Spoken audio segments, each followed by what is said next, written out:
So we have this Polo in here.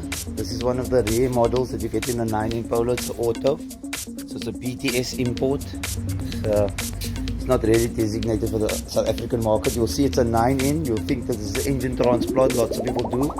Because it's not what the 9-in Polo engines kind of look like most of the time. It's very rare.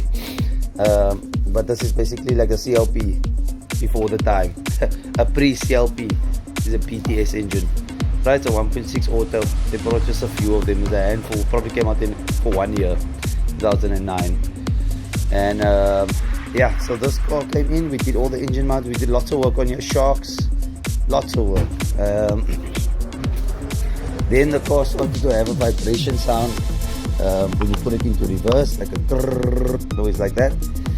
So this customer he needs the car. This is a perfect example about needing the car. So we did the mountings. Here's the guy, he brought the old mountings back.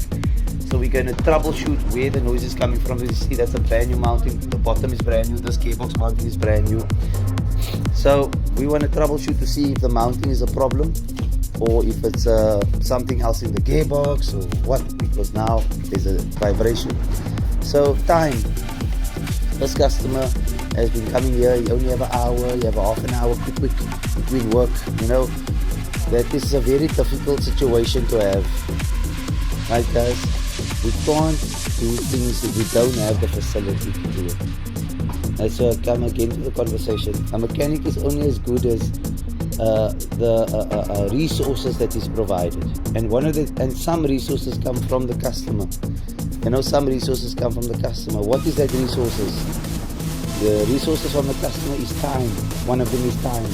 You must have the time to give the car to us. If you bring me the car for a service, straightforward, if everything goes well and quickly, that's fine.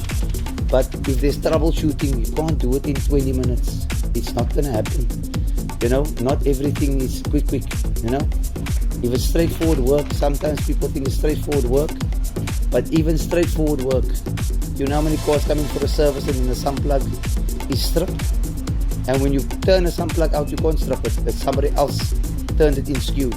So then we must call the thread guys. They book a day in advance, so you must book for the next day. So it's a problem, guys. You need to understand, cars take time.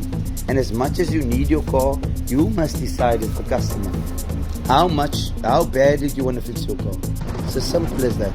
You really want to fix it and sacrifice the time and take an Uber or a Lyft or public transport till your car's done, then you can enjoy your car. But coming in and out every time for a few minutes, it's not going to solve anything, because end of the day, it's not going to resolve the car. You must leave it by the mechanic till he can resolve it. So the first resource from a customer that the mechanic needs is their time. The second resource is financial support.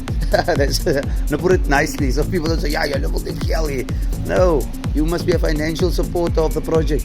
That's what we are, the workers. You are the financial supporter. It's the truth.